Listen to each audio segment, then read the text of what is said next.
Glória a Deus. Eu quero saudar os irmãos com a paz do Senhor Jesus. Louvamos ao nosso Deus por essa manhã abençoada que o Senhor separou para nós estarmos em sua casa para adorar e bendizer ao nome do Senhor. Para você que nos assiste através do YouTube, que Deus abençoe a sua vida, que Deus abençoe a sua casa e que Ele possa também abençoar a sua família, em nome de Jesus Cristo de Nazaré. Meus irmãos, eu quero hoje compartilhar com vocês, mas antes de tudo, eu quero felicitar todas as mamães, em especial a minha esposa, né? Hoje aqui em Portugal é Dia das Mães, eu creio que no Brasil é só na semana que vem, eu acho que no Brasil é o segundo domingo de maio, mas hoje comemora o Dia das Mães aqui em Portugal. Então, para todas as mamães, que Deus possa abençoar a vida de vocês, que Deus possa estar dando muita sabedoria e paciência a cada dia, que para tomar conta de filhos tem que ter paciência, e Deus possa abençoar todas vocês em nome de Jesus Cristo. Glória a Deus. Dito isso, para você que está nos vendo em casa, que Deus possa abençoar a sua vida. Obrigado por estar ajudando a propagar o Evangelho. Nos ajude compartilhando, se inscrevendo no canal. Mande a ministração para os seus amigos, o link do canal da igreja, para que muitas pessoas possam ser abençoadas através da sua vida. Amém? Vamos então ler a palavra do Senhor em 1 Coríntios capítulo 11, versículos de número 24 ao número 25. 1 Coríntios capítulo 11, ou melhor, do 24 ao 26. Nós vamos falar um pouquinho hoje aqui sobre os memoriais de Deus, e é algo que Deus despertou ao meu coração para que nós pudéssemos estar falando nessa manhã. Eu acredito que Deus ele tem uma palavra para a nossa vida e que essa palavra vai nos trazer um entendimento, vai nos trazer uma luz e nós vamos ser abençoados aqui por ela. Deus vai falar conosco nessa manhã de domingo, onde estaremos juntos, reunidos na presença de Deus. É o texto que a gente costumeiramente usa para a Santa Ceia, né? Hoje é o primeiro domingo, é um culto de ceia. Então, é um texto que geralmente se costuma usar para a Santa Ceia, então já é um texto de domínio dos irmãos, já é um texto que todos os irmãos já o dominam, já o conhecem. E eu quero, junto com você, fazer essa leitura para que nós possamos estar entrando aqui na palavra de Deus. Glória a Jesus. 1 Coríntios capítulo 11, versículos 23 a 26, nos diz assim: porque eu recebi do Senhor o que também vos ensinei, que o Senhor Jesus, na noite que foi traído, tomou o pão, e tendo dado graças, o partiu e disse: tomai e comei, isto é o meu corpo que é partido por vós. Fazei isso em memória de mim, porque todas as vezes que comerdes este pão e beberdes este cálice, anunciais a morte do Senhor até que Ele venha. Amém? Não desmerecendo a oração da pastora Anila, mas vamos orar aqui nessa manhã. Senhor Deus, é no nome de Jesus que nós nos colocamos na sua presença, adoramos, bendizemos e glorificamos a Ti.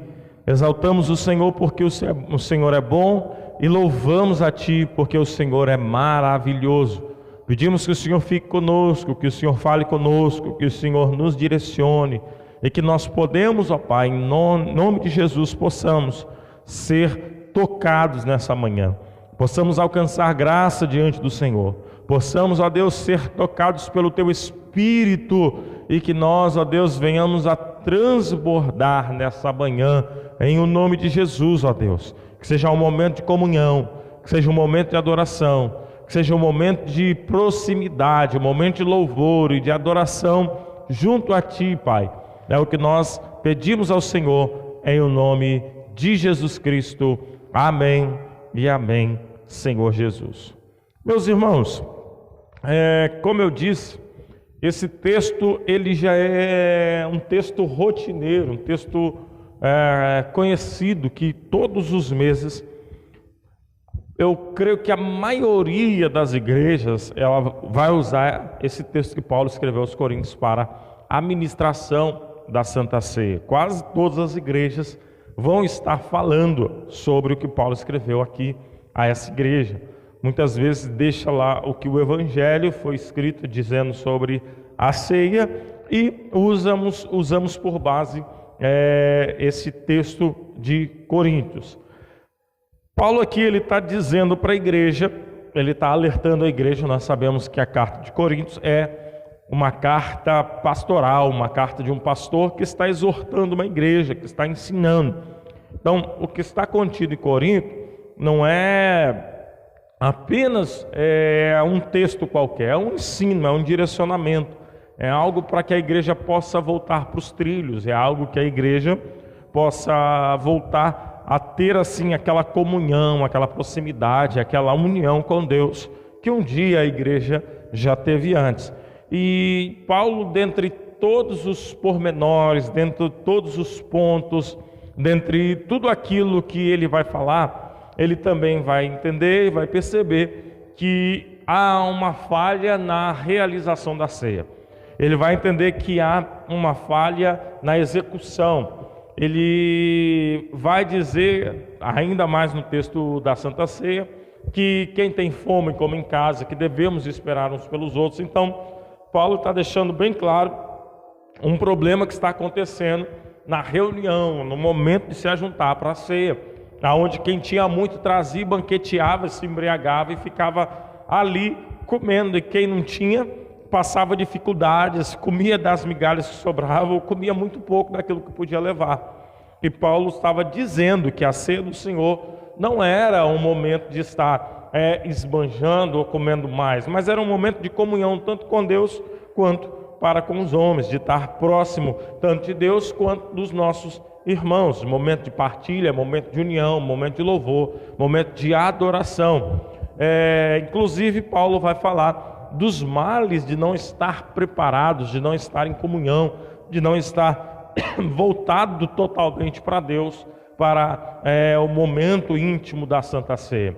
Paulo vai dizer que por isso existem muitos fracos e doentes e muitos que dormem.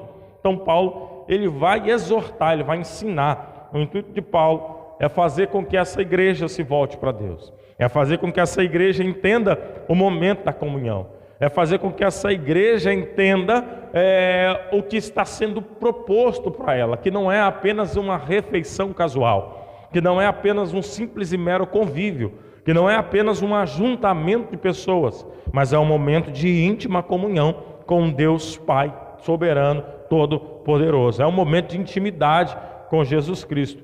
Quando Jesus falou que aquele que come, bebe, que come da minha carne e bebe do meu sangue, isso vai trazer um certo desconforto para aquelas pessoas que estavam de fora ouvindo o que Jesus estava dizendo. Mas no âmbito espiritual, nós vamos saber que isso traz a comunhão, que isso traz o momento, as bodas do Cordeiro, o momento de ceiar com Cristo no céu.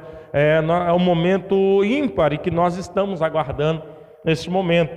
Nós estamos replicando algo que Ele deixou. E o que foi que Ele deixou? Ele deixou um memorial. Nós vamos ver aqui no texto, está nos dizendo no versículo 24. E tendo dado graças, o partiu e disse: tomai e comei, isso é meu corpo que é partido por vós. Fazei isso em memória de mim. Então Jesus está falando sobre memória. O que Paulo está escrevendo é sobre memória. Jesus está dizendo que não era para ser esquecido. Jesus está falando que era para ser lembrado.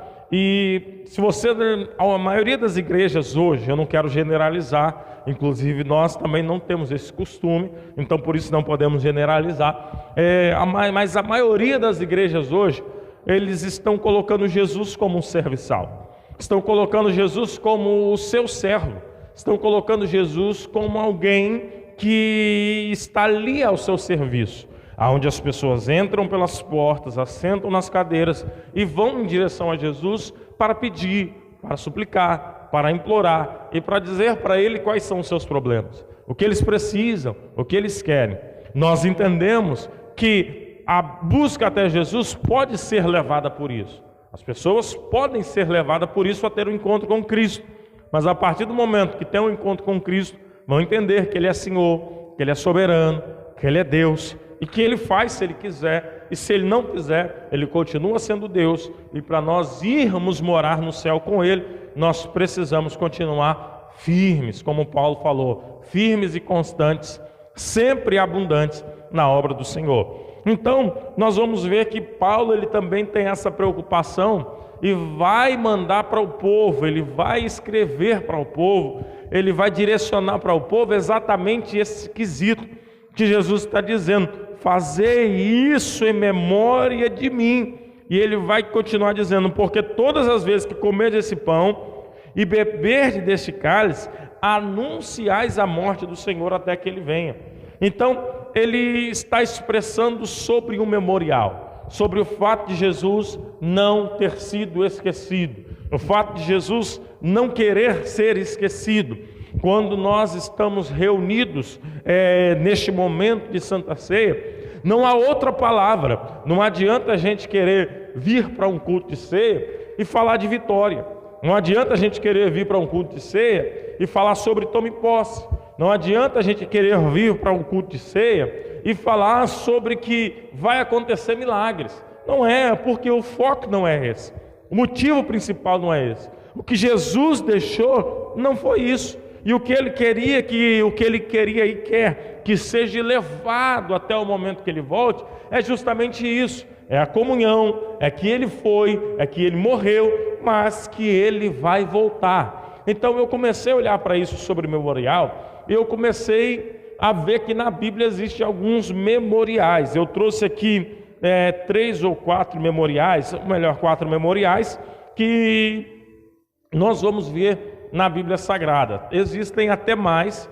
mas eu só separei aqui alguns poucos para nós meditarmos nessa manhã. Então, o primeiro memorial que a Bíblia que eu trouxe aqui para nós, que eu acho interessante para esta manhã, para esta ministração, o primeiro memorial se encontra em Êxodo capítulo 12, dos versículos 25 ao 27, que diz assim: e acontecerá que quando entrares na terra que o Senhor vos dará, como tem dito, guardareis este culto. E acontecerá que quando vossos filhos disserem: que culto é este vosso? Então direis: este é o sacrifício da Páscoa ao Senhor, que passou as casas dos filhos de Israel no Egito, quando feriu os egípcios e livrou as nossas casas. Então o povo inclinou-se e adorou. Então este memorial é o memorial da Páscoa, é o memorial que até hoje nós temos o costume de celebrar. A igreja cristã celebra, não como o povo hebreu, mas nós celebramos este culto também, nós celebramos a Páscoa, assim como Paulo vai dizer que Cristo é o nosso Cordeiro Pascual, que Cristo, Ele foi o Cordeiro que foi imolado, que foi oferecido pelos nossos pecados, que Cristo é aquele que derramou o seu sangue. Então, este memorial aqui de Êxodo capítulo 12, ele vai nos mostrar que Deus não queria que o povo esquecesse do tempo da escravidão. Deus não queria que o povo se esquecesse do tempo da opressão. Então, mas não para que eles se lembrassem da dor. Não era só para que eles se lembrassem do pranto. Não era só para que eles se lembrassem da escravidão. Não era só para que eles se lembrassem da angústia e da amargura que eles viveram num período grande de escravidão dentro do Egito, mas era para que eles se lembrassem que em meio ao sofrimento, o nosso Deus foi lá e resgatou-os e livrou-os com mão forte, para que nas gerações futuras, lá na terra prometida, os filhos olhassem e falassem assim: mas o que é isso, pai? Por que nós estamos comendo esse cordeiro nesse dia? Por que nós estamos comendo esse pão sem fermento? Por que nós estamos comendo essas ervas amargas? O que isso simboliza? Por que nós estamos fazendo isso? E aí os pais iam dizer: é porque nós éramos escravos, é porque nós sofríamos, é porque nós choramos, é porque nós padecemos no Egito, mas o nosso Deus nos livrou com mão forte. O nosso Deus estendeu a sua mão e nos arrancou daquele lugar. Aleluia! Então este memorial é um memorial importantíssimo para o povo de Israel. É um memorial importantíssimo para aquele povo, porque vai trazer sempre à memória esse grande livramento de Deus.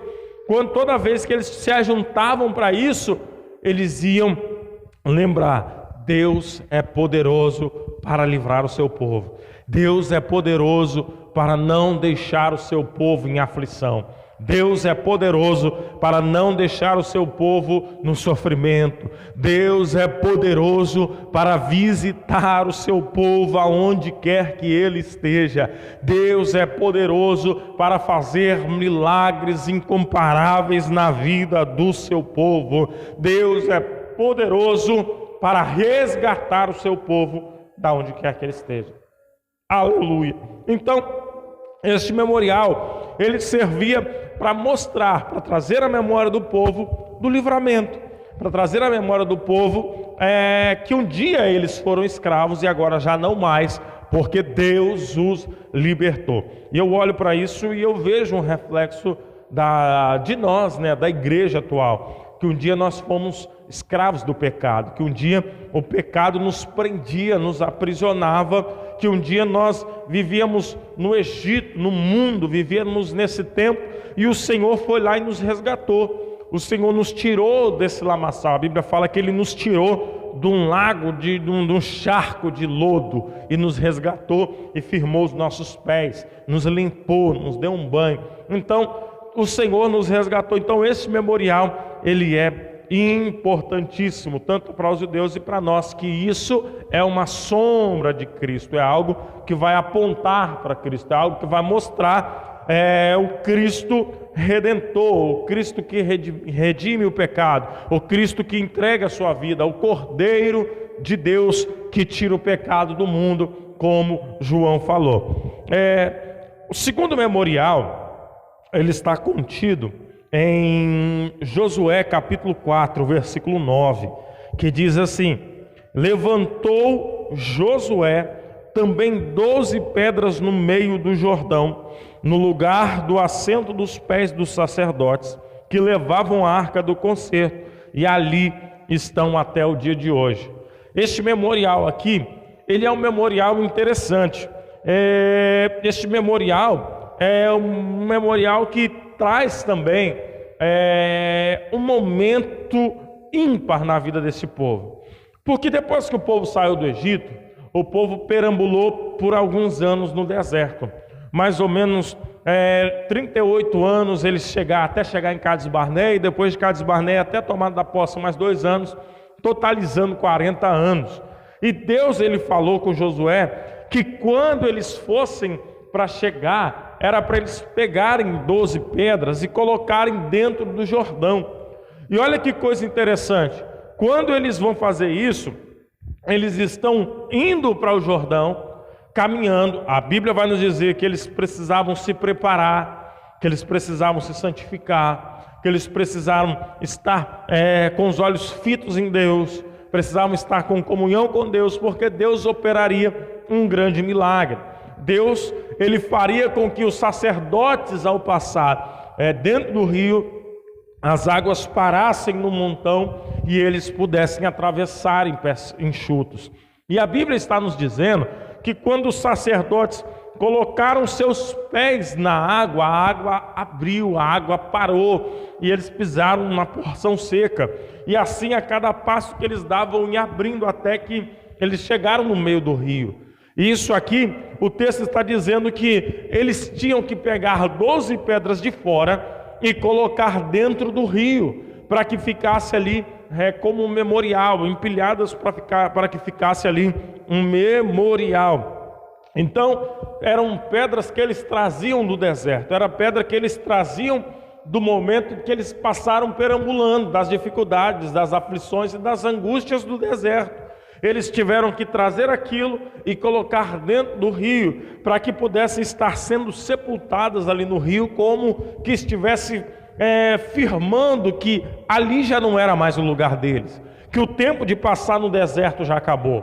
O memorial de dentro do Jordão aponta para o fim do deserto. O memorial de dentro do Jordão aponta para o fim daquilo que eles passaram por terem desobedecido a Deus e agora estão de fato começando a tomar posse daquilo que Deus havia projetado para eles. Então isso aqui é poderoso, isso aqui é maravilhoso. É o momento em que Deus deixou marcado: olha, até aqui vocês caminharam no deserto, até aqui vocês andaram no deserto, mas daqui para frente já é posse da promessa.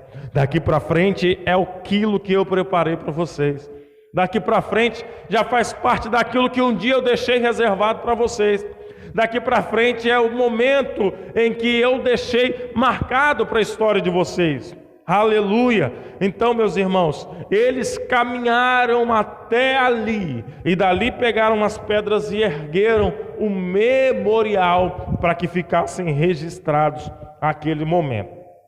O terceiro memorial também se encontra em Josué capítulo 4, dos versículos 20 ao 24, que diz: e as 12 pedras que tinham tomado do Jordão, levantou Josué em Gilgal, e falou aos filhos de Israel, dizendo: quando no futuro vossos filhos perguntarem a seus pais, dizendo: que significam essas pedras? Farei saber a vossos filhos, dizendo: Israel passou em seco esse Jordão, porque o Senhor, vosso Deus, fez secar as águas do Jordão diante de vós, até que passasseis como o Senhor, vosso Deus, fez o mar vermelho, que fez secar perante nós, até que passamos, para que todos os povos da terra conheçam a mão do Senhor, que é forte, para que temais ao Senhor, vosso Deus, todos os dias. Aleluia! Então o que acontece? Eles entraram no Jordão e trouxeram essas 12 pedras e empilharam e ergueram ali o memorial. Ao erguer o memorial, eles pegaram 12 pedras que já haviam no Jordão e levaram para o lado de fora, levaram para o outro lado e colocaram em Gilgal. Construíram ali um memorial de 12 pedras erguidas que vieram de dentro do Jordão. E a Bíblia está nos dizendo, Deus falou lá no versículo de número 3 do capítulo 4, que era para eles fazerem isso, porque isso serviria de memorial para gerações futuras. Porque quem viveu a época sabia o que aconteceu. Quem viveu naquele momento sabia o que aconteceu. Mas algo precisava ficar registrado para que as gerações futuras reconhecessem os feitos de Deus. E toda vez que os filhos passavam ali e olhavam assim: por que tem esse monte de pedra aqui? Por que aqui tem essas 12 pedras empilhadas? Os pais iam ter que chamar os seus filhos e iam falar assim: essas 12 pedras, elas representam a fidelidade de Deus para com o seu povo. Essas 12 pedras representam a fidelidade de Deus para com o seu povo. Aleluia. Por quê? Porque eles iam falar: mas por que, pai? Por que essas 12 pedras representam a fidelidade de Deus conosco? Por que essas 12 pedras representam a fidelidade de Deus para com a nossa nação? Aí eles iam começar a contar, eles iam começar a dizer: é porque Deus prometeu a Abraão, Deus prometeu a Isaac, Deus prometeu a Jacó. Eles foram para o Egito, no Egito eles cresceram, foram afligidos e humilhados, mas Deus livrou o povo. Lá dentro do Jordão tem 12 pedras que representam o final do sofrimento, que representam o final da história de escravidão e de peregrinação. E nós tiramos 12 pedras de lá e colocamos aqui, quando nós passamos a pés enxutos, que mostraram que Deus realmente cumpre as suas promessas, que Deus realmente vela pela sua palavra, que Deus realmente estende a mão para abençoar aqueles que Ele disse que abençoaria, que Deus realmente é fiel para com o seu povo e para com tudo aquilo que um dia Ele prometeu. Esse memorial, meus filhos, representa dizer que Deus cumpre com a sua palavra. Aleluia! Aquele memorial representava que Deus cumpriria, ou melhor, que Deus cumpriu a sua palavra. E se tem uma coisa que Deus faz é cumprir com a palavra que Ele disse. E se tem uma coisa que Deus faz é realmente cumprir com a palavra que Ele disse. Então, se Deus direcionou uma palavra para mim e para a sua vida, fique tranquilo, porque Deus é fiel para cumprir com a sua palavra. Ele disse a Jeremias: Jeremias, o que é que você está vendo? Ele está dizendo assim: eu estou vendo uma vara de amendoeira. E ele disse: disseste bem, porque eu zelo pela minha palavra, Jeremias. Eu estou dizendo para você que eu faço com que a minha palavra se cumpra. E Deus disse que iria fazer coisas grandiosas no meio desse povo, e Deus fez. Deus disse que operaria grandes sinais, prodígios e maravilhas, e Deus fez. Então esse memorial é um memorial que mostra que Deus é poderoso para honrar com tudo aquilo que Ele prometeu. É um Deus que é poderoso para trazer os seus filhos, os seus servos em segurança, guardar e livrar de todo mal. Esse memorial ele serve para mostrar a fidelidade de Deus para com o seu povo. Aleluia! Irmãos, tem um memorial na Bíblia que, se não me falha a memória, é Êxodo 20, agora me fala, Gênesis 28, se não me falha a memória. Agora não está anotado aqui, mas eu me lembrei. Acho que é Gênesis 28, se não me falha a memória, quando Jacó ele fugiu do seu irmão. Quando Jacó está indo para a casa do seu tio Labão. E esse memorial ele é muito lindo também. Foi o memorial que ele colocou quando à noite ele teve um encontro com Deus, ele teve um sonho. E aí ele se levanta e coloca ali uma pilha de pedras, derrama azeite em cima e fala assim: esse lugar não é outro senão a casa de Deus. Então ele estava passando por um momento de dificuldade, um momento de aflição, em que ele estava fugindo do seu irmão, indo para a casa do seu tio, deixando pai, deixando mãe, deixando tudo para trás, indo para uma vida nova, e no meio do caminho ele ergue um memorial. Oh, glória a Deus! E esse memorial, ele servia para mostrar para Jacó, e ele mesmo disse: eu vou erguer isto aqui, e vou para a casa do meu tio, e se eu voltar, e Deus me abençoar, quando eu voltar para cá, eu vou prestar culto ao Senhor neste lugar. Este memorial ali que Jacó ele ergue, é para poder mostrar que Deus é fiel, que Deus é poderoso, que Deus estende as suas mãos para o seu povo. Jacó ele foi, quando ele voltou abençoado. Ele olha para aquele lugar e diz: foi aqui que eu tive um encontro com Deus, foi aqui que eu tive um momento de comunhão com Deus. Eu vi que não tinha ninguém ao meu redor, que eu estava sozinho, mas quando eu dormi, quando eu botei a cabeça na pedra, Deus se apresentou para mim e eu vi que eu não estava sozinho. Era um memorial que mostrava a fidelidade de Deus na vida de Jacó. E quando ele voltou, que ele viu o memorial, já com mulher, com filhos e bens, ele falou: foi aqui que eu tive um encontro com Deus. Precisamos erguer memoriais que representem a fidelidade do Senhor para com a nossa história. Mais um memorial aqui que a Bíblia vai nos falar, para nós já finalizarmos, é a Santa Ceia, que a gente aprendeu aqui na Santa Ceia. Neste memorial eu vou aprender algumas coisas. Neste memorial eu vou aprender algumas coisas. A primeira coisa é a visão do homem para com Deus. Como o homem olha a Deus? Como o homem tem olhado ao Senhor?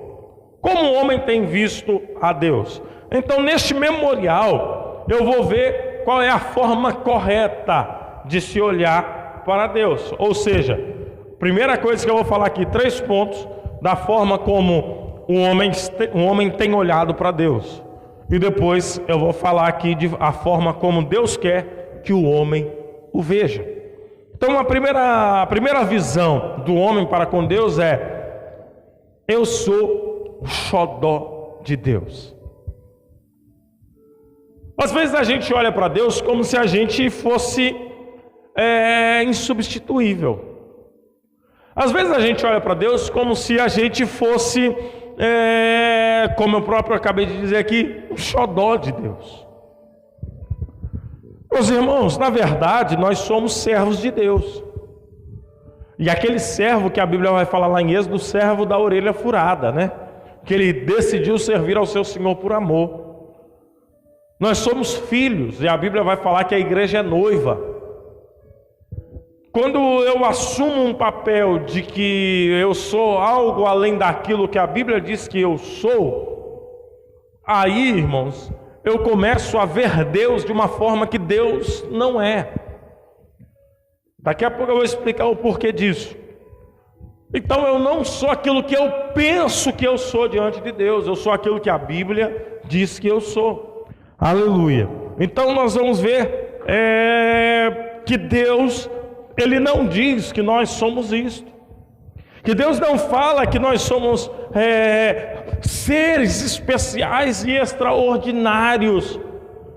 Nós somos esse tipo de pessoas que as pessoas estão implantando no meio da igreja, dizendo que você é superior, que você pode, que você tem capacidade, porque você é isso, porque Deus te fez assim, e isso. Não! Deus nos separou para que possamos ser servos. A classificação que nós temos diante de Deus é que nós somos servos, é que nós somos filhos, é que nós somos a igreja, a noiva do Cordeiro. A gente precisa analisar isso. Paulo, quando ele vai se colocar diante da igreja, ele vai dizer assim: eu, Paulo, prisioneiro de Cristo, eu, Paulo, servo de Cristo, eu, Paulo, apóstolo de Jesus Cristo, chamado mediante a graça. Paulo, em momento nenhum, vai se colocar como um ser superior, como um maioral, como alguém que deva ser reverenciado por servir a Cristo. O homem tem olhado para Deus como que se Deus tivesse o colocado de pé em igualdade com Ele, em pé de igualdade para com o Senhor, e nós não somos iguais ao Senhor. Nós somos filhos, nós somos servos, e nós somos a noiva do Cordeiro. A segunda coisa é: eu mando e Deus obedece. Como eu disse aqui anteriormente, Deus, ele tem compromisso com a palavra dele, não com a nossa. Ele tem compromisso com a palavra dele. Se ele nos mandar dizer alguma coisa, ele zela pelaquela palavra. Mas se eu levanto e digo de mim mesmo, Deus não tem obrigação nenhuma de zelar por aquela palavra. Ele não tem obrigação nenhuma de cuidar daquela palavra. Por quê? Porque Ele é soberano e eu não sou. E a minha vontade nem sempre pode ser a vontade dele, na maioria das vezes nunca é. Então a vontade de Deus, ela é diferente da nossa. Então a palavra de Deus, ela tem que ser prioridade. A própria Bíblia vai falar sobre o profeta, que o profeta que profetizar uma palavra que não for a palavra de Deus, Deus não vai cumprir. Então Deus não é condicionado à nossa vontade. Deus não é condicionado aos nossos desejos. Deus não é condicionado àquilo que a gente quer. Deus não tem que fazer as coisas que a gente pede para Ele. Não, Deus não é aquele que vai nos obedecer. Deus não é um gênio da lâmpada mágica que você esfrega a lâmpada ou esfrega a Bíblia e Ele vai aparecer para você e vai te conceder 3, 4, 5 desejos. Não. Deus, Ele é Senhor. Deus, Ele é soberano. Eu não saí do texto, estou dizendo aqui, é a visão que o homem tem de Deus hoje em dia. E Paulo, no texto da carta aos Coríntios, está resgatando a visão que Deus quer que a igreja tenha. A terceira visão: eu sou o grande representante de Deus na terra. Eu sou aquele que vai representar Deus. Eu sou o poderoso. Eu sou o bambambam, como a gente diz no Brasil. E não é, irmãos. A Bíblia vai nos falar que Deus, Ele pegou os tesouros e colocou eles em vaso de barro. Que Deus, Ele escondeu a preciosidade em coisas simples. Então a gente não pode se engrandecer dizendo que é o maior, que é o mais soberano, que é o poderoso. A gente precisa mudar esse tipo de visão que nós temos diante de Deus. Que se a gente não fizer, Deus está perdido. Que se a gente não fizer, o céu vai entrar em desespero. que se a gente não resolver fazer, Deus não sabe o que vai fazer, porque agora quem Ele contou, quem Ele preparou foi aquele, Ele gastou muito tempo investindo, preparando e capacitando aquele ali, e agora as minhas expectativas foram embora, foram pelo ralo. Deus nunca vai fazer isso. Deus, Ele chama, Ele capacita, Ele levanta homens para que homens possam ministrar a palavra de Deus e estar dizendo aquilo que Deus manda. Mas se o homem não quiser fazer isso, Deus levanta outro. Vocês se lembram de Elias? Elias olhou para Deus e falou assim: Senhor, eu quero morrer. Tá bom, você quer morrer? Vai lá e unge Eliseu como profeta no seu lugar. Você não quer fazer mais não? Eu tenho outro que faça. Eu tenho outro que vai fazer também. Eu tenho pessoas que vão ser capacitadas, eu levanto homens após homens. Aleluia. Então, meus irmãos, essa é uma visão que o homem está tendo de Deus nos dias de hoje. Essa é um tipo de visão que o homem está tendo de Deus nos dias atuais. Mas qual é, pastor, a visão que Deus quer que a gente tenha? É a visão que Paulo está passando para o povo.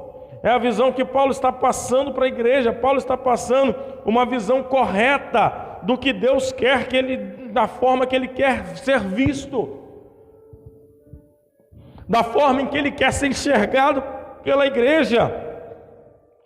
Ele quer que, olha o que Ele vai dizer: porque todas as vezes que comeis esse cálice e anunciais a morte do Senhor, até que venha. Então existem dois pontos nesse texto, que é a visão que Deus quer que o homem tenha dele, que é aquilo que Deus quer, a forma que Deus quer que o homem olhe para ele e o veja. Qual é a primeira, pastor? A primeira é morte. Morte aponta para o sacrifício. O sacrifício mostra para aquele que tem poder de perdoar pecados. Aleluia. A primeira visão correta que Paulo está passando aqui é: anunciais a morte do Senhor. Paulo está dizendo: vocês precisam ter um conhecimento de que Ele morreu, e se Ele morreu, Ele é o Cordeiro de Deus que tira o pecado do mundo, e se Ele é o Cordeiro de Deus, Ele é o Redentor, Ele é aquele que tem poder para perdoar os nossos pecados. É aquele que tem poder para nos tirar da escravidão do pecado. É aquele que tem poder de tirar toda a nossa sujeira, de tirar todas as nossas impurezas e nos livrar da morte causada pelo pecado. Essa é a visão que Paulo está voltando para a igreja. Vocês não podem esquecer de anunciar a morte do Senhor. Porque a morte vai apontar para a cruz vai apontar para o sacrifício, e vai mostrar que Jesus veio para ser sacrificado em nosso lugar, vai mostrar que Ele veio para ser o nosso Redentor. A Bíblia vai dizer que nós devemos declarar que o nosso Redentor vive, assim como Jó declarou, o meu Redentor vive, e por fim Ele se levantará em meu favor. O nosso Redentor, o Redentor da igreja, Ele vive, Ele já veio, já morreu, já foi crucificado, e nós esquecemos isto. A igreja se esquece da morte de Cristo. O ponto crucial, o ponto principal era que Ele viria para morrer por nós. Como eu disse no primeiro memorial lá de Êxodo, ele vai apontar para o Cordeiro de Deus, para justamente o sacrifício de Cristo. O Cordeiro que viria para morrer e através do seu sangue resgataria. Aleluia. Então essa é a primeira visão em que a igreja precisa focar. A igreja tem que tirar a visão de que Deus é um seu servo, de que Deus tem que fazer as nossas vontades, e que se Deus não fazer ou não fizer, nós não vamos mais servir, eu vou deixar de ser crente, eu vou virar as costas, porque Deus não fez o que eu queria. Mas nós precisamos voltar os nossos olhos para Cristo, entender que Ele é o Cordeiro, bendito é o Cordeiro que morreu e venceu, e que vive para todo sempre. Bendito é o Cordeiro que vive pelos séculos e séculos. Bendito é o Cordeiro de Deus. Aleluia! Louvado seja o Cordeiro do Senhor. Aleluia! A Bíblia vai dizer que através da morte de Cristo, Jesus comprou homens de todos os povos, línguas e nações. E o preço pago foi o preço de sangue. Então eu não posso achar melhor ou superior de qualquer pessoa, porque o preço que foi pago pela vida de qualquer um dos irmãos foi o mesmo preço pago pela minha. Então eu não sou mais valioso, eu não sou mais querido, eu não sou melhor, porque o preço foi igual. E se o preço foi igual, eu não tenho que me gloriar nisso, eu tenho que glorificar a Deus por isso. Aleluia! A segunda forma que Deus quer que o homem o veja é o que Paulo vai dizer: anunciais a morte, a obrigação da igreja, anunciar a morte, lembrar que ele morreu, lembrar que ele veio e deu a sua vida. E a terceira, até que ele venha. Ele vir quer dizer que ele vai salvar. Ele vir quer dizer que ele vai tirar. Quando ele voltar, quer dizer que ele vai levar. Aleluia. A Bíblia vai nos dizer em João 14 que ele retornaria. Ele vai dizer assim, ele vai falar: não turbe o vosso coração, credes em Deus, credes também em mim. Na casa do meu pai há muitas moradas. Se não fosse assim, eu não vos teria dito que eu vou preparar-vos lugar. E quando eu for preparar lugar, eu voltarei, virei a vós novamente e os levarei, para que aonde eu estiver, vós estejais comigo.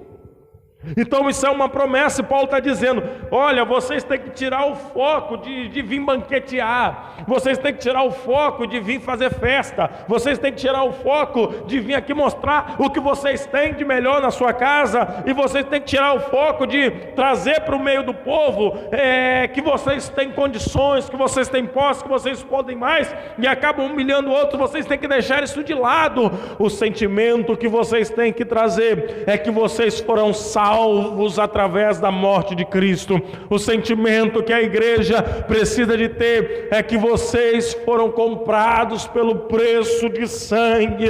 O sentimento que a igreja tem que ter é que ele foi, mas que ele vai voltar para tirar a sua igreja dessa terra. Aleluia! Esse é o sentimento que a igreja precisa nutrir. O sentimento que ele foi, mas ele volta. O sentimento que ele foi, mas ele vai nos livrar. O sentimento que ele foi, mas ele vai vir para nos buscar. A verdadeira igreja de Jesus, ela tem uma oração. A verdadeira igreja de Jesus, ela tem um clamor. A verdadeira igreja de Jesus, ela clama: Maranata, Maranata, Maranata, Maranata. Ora vem, Senhor Jesus. Ora vem, Senhor Jesus. É o que nós estamos clamando, irmãos, dia após dia. Então, mude o seu pensamento diante de Deus. Nós temos memoriais que não estão nos mostrando a grandeza de Deus, não é a do homem. Nenhum memorial bíblico vai mostrar que o homem pôde. Nenhum memorial bíblico vai mostrar a capacidade do homem. Todos os memoriais que a Bíblia vai nos deixar registrado mostra que Deus é presente, que Deus apareceu, que Deus cumpriu a palavra, que Deus fez, que Deus é capaz, que Deus cumpre o que Ele promete. Todos os memoriais vão dizer que Deus pode, fez e faz e fará. Todos os memoriais vão apontar para isso. Então que nessa manhã você possa guardar isso no seu coração. Que nesse dia você possa guardar isso no seu coração. Que Ele é soberano. E que você se volte para Ele, como Paulo gostaria que essa igreja voltasse, como Paulo desejava que essa igreja voltasse para o Senhor. Esse é o desejo de Deus para com a vida de todos nós. Que nós realmente possamos voltar para Ele, que nós realmente possamos voltar para o Senhor, e entender quem Ele é, reconhecer o seu sacrifício e glorificá-lo, porque Ele é Deus, porque Ele é santo, porque Ele é soberano. Amém? Vamos orar ao Senhor em nome de Jesus. Senhor Deus, Nós glorificamos a Ti pelo Teu sacrifício, Senhor. Bendito seja o Cordeiro de Deus.